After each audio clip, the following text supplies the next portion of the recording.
Hello दोस्तों, मैं राज और राज इंडक्शन में आपका स्वागत करता हूं। दोस्तों, आज का जो वीडियो का टॉपिक रहेगा वो बजाज कंपनी के इंडक्शन कुकटॉप के ऊपर में रहेगा। दोस्तों, मेरे पास एक बजाज कंपनी का इंडक्शन कुकटॉप रिपेयर होने के लिए आया है। उसमें प्रॉब्लम है कि डिस्प्ले कंट्रोल पैनल से ऑन नहीं हो रहा है, यानी स्टैंड बाई नहीं हो रहा है। ओके, सपोर्ट है दोस्तों। यहाँ पे आप देखेंगे तो ये डिस्प्ले कंट्रोल पैनल है। इसको मैंने 2 घंटा से रिपेयर कर रहा हूँ, बट इसमें अभी तक मैं अपना मुकाम हासिल नहीं कर पाया हूँ। तो देखिए, हम आपको मेथड बताना चाहता हूँ कि कैसे कैसे हम इसको रिपेयर करने की कोशिश करते हैं। अगर हो सकता है आपके पास भी ऐसा प्रॉब्लम आता है तो पहला स्टेप कहाँ से करते हैं और कैसे कैसे हम इसको चेक करेंगे। आप लोग को एक चीज़ आपको इम्पोर्टेंट बताना चाहता हूँ दोस्तों। देखिए, चाहे मैं हूँ चाहे और कोई है, अगर मान लो ऐसा नहीं होता है कि हमारे पास भी कोई कोई ऐसा इंडक्शन कुकटॉप आता है, या दोस्तों कोई कोई सा ऐसा भी उपकरण आ जाता है कि हमको भी रिपेयर करने में टाइम होता है, तो हम भी यहाँ पे 2 से ढाई घंटा कोशिश किए हैं, हार नहीं माने हैं, कोशिश करना भी है। तो वीडियो बना रहा हूँ दोस्तों कि कैसे कैसे मैंने क्या किया। सबसे पहले दोस्तों देखिए, अभी मेरे पास आया था तो ये मैंने दोनों स्विच को चेंज कर दिया। यहाँ पे फोकस करेंगे तो सबसे पहले यहाँ पे लगी थी आपका 51K का रेजिस्टेंस। कितना? 51K का रेजिस्टेंस लगी थी। मैंने यहाँ पे रेजिस्टेंस को थोड़ा मॉइस्चर था तो रेजिस्टेंस को बाहर निकाल दिया। आप यहाँ पे देख सकते हैं 51 किलो। ओके, अब रेजिस्टेंस को यहाँ पे मैंने लगा दिया, दोनों स्विच को चेंज कर दिया। उसके बाद दोस्तों यहाँ पे जो एलईडी होती है इंडिकेट करने के लिए, इसको भी मैंने यहाँ पे चेंज किया। अब आपको बैक साइड से दिखाऊं। देखिए, ये बहुत सारे इसमें मॉइस्चर थे। पहले मैंने यहाँ पे स्विच लगाने के बाद में यहाँ से दोस्तों मैंने इसका ट्रे, क्या होता है दोस्तों आपको बताना चाहता हूँ, एकदम जूम करके दिखाना चाहता हूँ अगर आपको दिख जाए तो। यहाँ पे आप देखेंगे ये दोनों आपका मेन पॉइंट है स्विच को ऑन और ऑफ होने के लिए। सपोर्ट है दोस्तों, इसको हम निगेटिव बोल सकते हैं, इसको पॉजिटिव बोल सकते हैं। और यहाँ से दोस्तों ये आपका ये वाला भी पॉजिटिव होगा, ये वाला भी निगेटिव होगा। अब आपको बात समझ में आई? यानी एक पॉइंट को हम निगेटिव बोलेंगे, एक पॉइंट को पॉजिटिव बोलेंगे। अभी दोस्तों क्या होता है कि जैसे स्विच को आप यहाँ से पुश करते हो तो जो पॉजिटिव पे वोल्टेज होता है निगेटिव के तरफ आके माइक्रो कंट्रोलर यहाँ डिस्प्ले कंट्रोल का जो आईसी लगा रहता है उसको एक सिग्नल देता है। अपने लैंग्वेज में समझा रहा हूँ, एक कोड वर्ड में ही होती है, लेकिन निगेटिव पॉजिटिव आपको लैंग्वेज में समझा रहा हूँ। फिलहाल दोस्तों हम इसको कोई सा भी इंडक्शन को अगर आपको कंफर्म करना है कि कौन सा निगेटिव है कौन सा पॉजिटिव पिन है, डिस्प्ले कंट्रोल पैनल यहाँ पे मैं लगा देता हूँ, डिस्प्ले कंट्रोल पैनल। और यहाँ से देख सकते हैं ऑन नहीं हो रहा है। हम मल्टीमीटर को दोस्तों यहाँ पे डीसी में सेलेक्ट कर लिया हूँ। और दोस्तों मैंने क्या बोला, इसको मैं पॉजिटिव बोलता हूँ और इसको निगेटिव बोलता हूँ। सॉरी, उल्टा मैं बोल दिया। ये आपका निगेटिव है, ये आपका पॉजिटिव है। हम इसको पॉजिटिव बोल दिया, इसको निगेटिव बोल दिया। यहाँ पे दोस्तों वोल्टेज आनी चाहिए। यहाँ पे देखिए 1.8 आ रहा है। हम स्विच को अब पुश करूँगा तो यहाँ पे देख सकते हैं ड्रॉप भी हो रहा है। वोल्टेज क्या हो रहा है दोस्तों? ड्रॉप भी हो रहा है। तो यहाँ पे हर इंडक्शन में ऐसा सिद्धांत होता है कि एक कोड होती है। यहाँ पे अगर हम रखते हैं पॉजिटिव को और यहाँ पे निगेटिव को रखते हैं तो एक कोड होती है जो वोल्ट के रूप में होती है। अगर हम इसको डीओसो से चेक करेंगे तो एक फ्रीक्वेंसी होगी। तो हम दोस्तों जैसे स्विच को यहाँ से ऑन करेंगे तो जो वोल्ट होगा वो ग्राउंड हो जाएगा यहाँ पे। तो इसका मतलब स्विच हमारा काम कर रहा है, सिग्नल जो है दोस्तों पास हो रहा है। ये यहाँ पे ड्राइवर आईसी के पास आ रहा है। तो यहाँ पे दोस्तों आपको बताना चाहता हूँ, ये हो गया आपका पहला मेथड। दूसरा दोस्तों, इसका अगर ट्रैक है, ट्रैक किसको बोलते हैं? देखिए, ये आप देख रहे हो ना, ये आपका ओरिजिनल ट्रैक होता है। इसके ऊपर से तो कलर की जाती है, इसके नाम से कि यहाँ पे मॉइस्चर वगैरह ना हो, इसको प्रिंटेड बोलते हैं, इसको प्रिंट की जाती है। ये आपका कॉपर का ट्रैक होता है, नहीं, एक तार होती है, तो इसको हम ट्रैक बोलते हैं। अब आप हर वीडियो में बोलूँगा तो आप समझ जाना कि ट्रैक किसको बोलते हैं। क्लियर?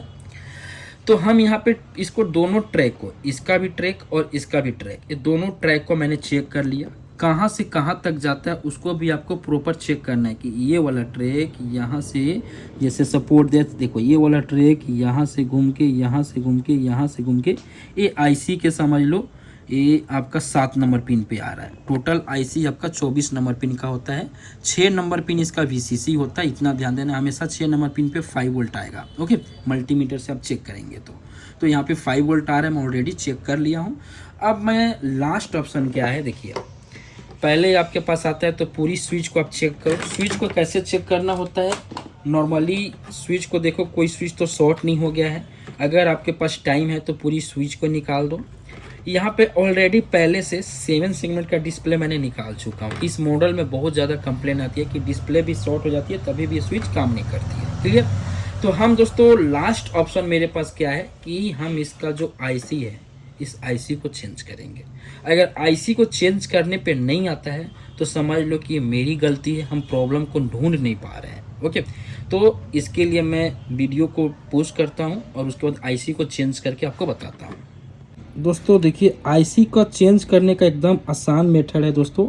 हम कोई सा भी हार्ड गन का यूज नहीं करते हैं और यहाँ पे आसानी से ये ब्लेड के माध्यम से आईसी को हम निकाल देते हैं। आईसी निकालना थोड़ा कठिन होता है, लेकिन कोशिश करोगे तो कभी ना कभी आप सफल हो जाओगे। ऐसा नहीं होता है कि हम भी कोशिश किए हैं, पहले भी हम बहुत सारे ख़राब कर चुके हैं, अभी भी ख़राब हो जाती है, मेरे से भी हो जाती है। तो इस चीज़ को आपको टेंशन नहीं लेना है। थोड़ा सा नुकसान होगा लेकिन काम तो आपको सीखना ही पड़ेगा। मैंने आईसी को यहाँ से आसानी तरीक़ा से निकाल दिया। अब आईसी यहाँ पे निकाल दिया।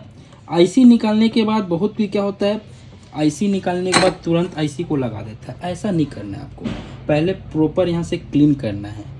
उसके बाद ट्रैक को चेक करना है। हो सकता है इसका एसटीबी का ट्रैक कटा हो, क्लॉक का ट्रैक कटा हो, डेटा का ट्रैक कट गया हो, तो पूरा पहले ट्रैक को चेक कर लो, वोल्टेज को चेक कर लो, एक कॉपी किताब में नोट कर लो और उसके बाद यहाँ पे आईसी लगाओ। उसके बाद देखो क्या आपका जो मेहनत है, वो परिश्रम है, वो आपका सफल हुआ है नहीं हुआ।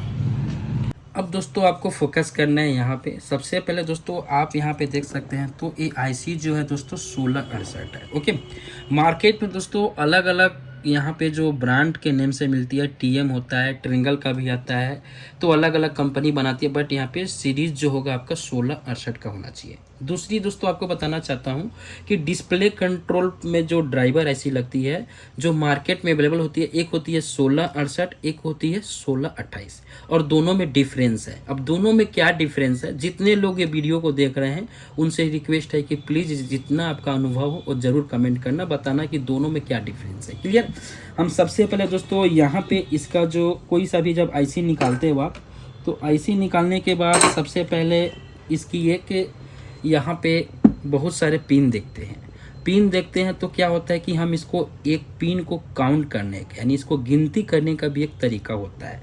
तरीका क्या होता है, जिधर से डॉट हो, क्या होता है, इतनी बड़ी कंपनी है, चाहे कोई सा भी कंपनी हो, अगर कंपोनेंट को मान लो आईसी को अगर इसको मैन्युफैक्चरिंग करती है तो एक डॉट देती है। यहाँ पे नियम है, ये डॉट देगी और उस डॉट से हम एक नंबर को काउंट करेंगे और नीचे तक जाएंगे, फिर नीचे से ऊपर तक आएंगे। मान लो कि यहाँ नीचे तक 12 होता है तो 1 से लेके 1 हो गया तो 12 हो गया, फिर इधर से 13 शुरू होगा और यहाँ से दोस्तों 24 होगा, यानी समझ लो 12 इधर और 12 इधर। एग्जाम्पल के लिए आपको मैं बता दिया। क्लियर? अब तो कन्फ्यूज नहीं हो जाओगे ना।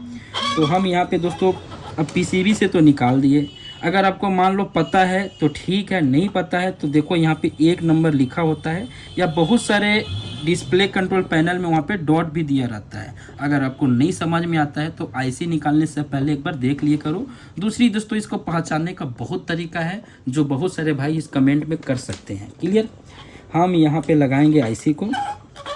आईसी को दोस्तों लगाना है बहुत बेहतरीन तरीक़ा से कि ऐसा ना लगे कि हाँ कोई अनाड़ी आदमी काम किया है। हम भी अनाड़ी हैं, ऐसा नहीं है। जब हम काम कर रहे थे तो हमारे बॉस बोल रहे थे कि तेरे को कभी आईसी लगाने आएगा ही नहीं। क्लियर बात बता रहा हूँ, झूठ नहीं बोलूँगा। मेरा जो बॉस तो बोलते तू कभी नहीं इसको निकाल सकता, कभी नहीं लगा सकता। तो ऐसा नहीं है, हर किसी को समय आता है और हम समय के साथ चलेंगे तो सब काम हो जाएगा। दोस्तों यहाँ से हम शुरू करते हैं। आईसी को मैंने यहाँ पे लगा दिया। आईसी लगाने के बाद दोस्तों फिर भी मेरा काम नहीं किया। मैंने बहुत दिन बाद फिर से वीडियो बना रहा हूँ क्योंकि आप देख सकते हैं उसमें टी शर्ट अलग था, इसमें टी शर्ट अलग होगा। ओके, तो सपोर्ट दे दोस्तों। अभी आपको फोकस करना चाहता हूँ कि आईसी मैंने लगाया। आईसी लगाने के बाद से जो की यहाँ से काम करनी चाहिए उसके बाद भी की काम नहीं कर रहा था। फिर मेरे को डाउट हुआ, हो सकता है यहाँ पे रेजिस्टेंस की वैल्यू मैंने कम कर दिया। फिर मैंने यहाँ पे एक रेजिस्टेंस की वैल्यू जो 51 किलो का था वो भी लगा दिया, फिर भी नहीं किया। उसके बाद में दोस्तों यहाँ पे मैंने रिबन वायर को भी चेंज तो पहले ऑलरेडी कर दिया था। और बाकी दोस्तों अभी जो इसमें प्रॉब्लम क्रिएट हुआ था उसको बताऊंगा तो आप भी सोच पे पड़ जाओगे, कभी ऐसा प्रॉब्लम भी हो सकता है क्या। तो यहाँ पे दोस्तों अभी भी देख सकते हैं कि अभी भी काम नहीं कर रहा है। आईसी चेंज करने के बाद में एक बार और आपको दिखा सकता हूँ मैं।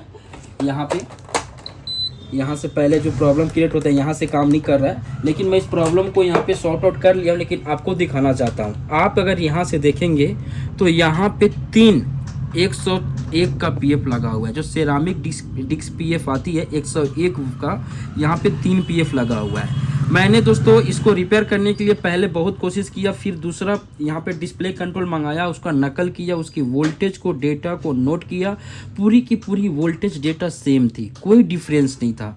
फिर मैंने यहाँ से दोस्तों मल्टीमीटर से चेक करना शुरू किया, तो अभी यहाँ पे मेरे को पीएफ की वैल्यू जो है दोस्तों यहाँ पे मिली। जो पीएफ की वैल्यू दोस्तों यहाँ पे आपको दिखाना चाहता हूँ, शॉर्ट पोजीशन में मिली। इसकी वैल्यू दोस्तों है ना, यहाँ पे लीकेज है, तो हम इसको बताना चाहते हैं। मैंने यहाँ से पीएफ को निकाल दिया। आप यहाँ पे देख सकते हैं 101 का पीएफ। अभी दोस्तों 101 का पीएफ को अगर मल्टीमीटर से चेक करोगे, यहाँ पे मान लो मल्टीमीटर को मैं यहाँ पे क्या करता हूँ, नैनो फैराडे यहाँ से कैपेसिटर चेंज करने में सेलेक्ट कर लेता हूँ। अगर आपके पास कैपेसिटर चेक करने वाला नहीं होता है, अगर आप मान लो नए मैकेनिक हो, आपके पास इस टाइप का मल्टीमीटर होता है, तो इसमें आपको क्या करना है, यहाँ पे पीएफ की वैल्यू तो चेक नहीं कर पाओगे, बट चेक कर पाओगे पीएफ खराब है कि सही है।